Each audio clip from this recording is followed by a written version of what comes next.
terms of the ability to defend in spots? Obviously, there are still injuries, and you guys will have the whole group together. But is there defensive potential when you guys get everyone back healthy? Yeah, definitely. I think there's more than just a defensive potential. There's just a potential as a whole when we get everyone back healthy and we get everybody clicking and on the same page. And it's going to take time. It's not going to come overnight, but we just got to stay positive and optimistic. And when we do that, I think eventually the ball will get rolling and the wins will come. So we definitely competed, getting down 20 and then cutting it all the way to, I think it was 3. So we had a chance at the end. Again, we just came up short tonight, and we continue to keep playing these games and really learning from them. We'll win them in the future. So, like I said, we just got to stay optimistic. Adam Spolin. Hey, Vic, Christian just told us that he was advised not to go back into the game tonight with the ankle, but he felt like he needed to sacrifice for the team. You've played with him now for about 4 days. What do you think when you hear something like that? At the end of the day, it just shows who he is as a person, first and foremost.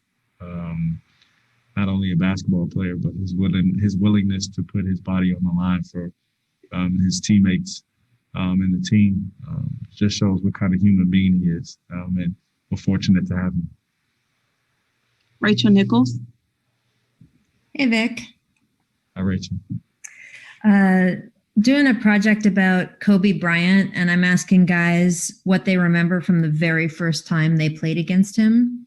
I don't know if it was your rookie year or when it was, but what do you remember from that? He was one of few who never got opportunity to play against him. Every time he played the Magic, he sat out for some reason. I guess it's because he beat us. Wow.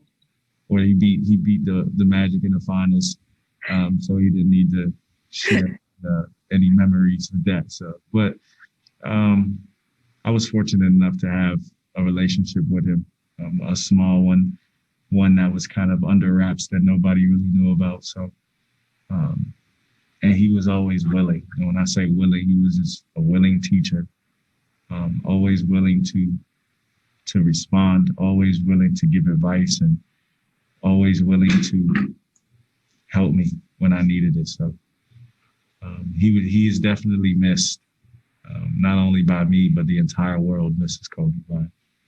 Did you ever give him a hard time for sitting all those games because he was too scared to go against young Victor Oladipo? No, I didn't give him no hard time because then he probably would have played.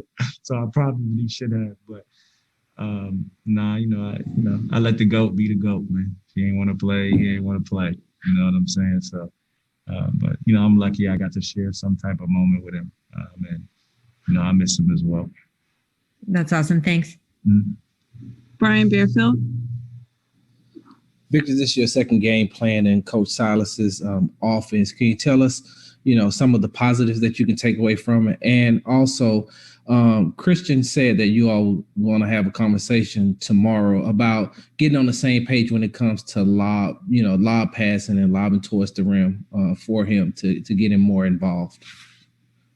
Yeah, this is the first time in my career I've ever played with a lob threat. So it's a little bit of an adjustment for me, but I'll get used to it eventually.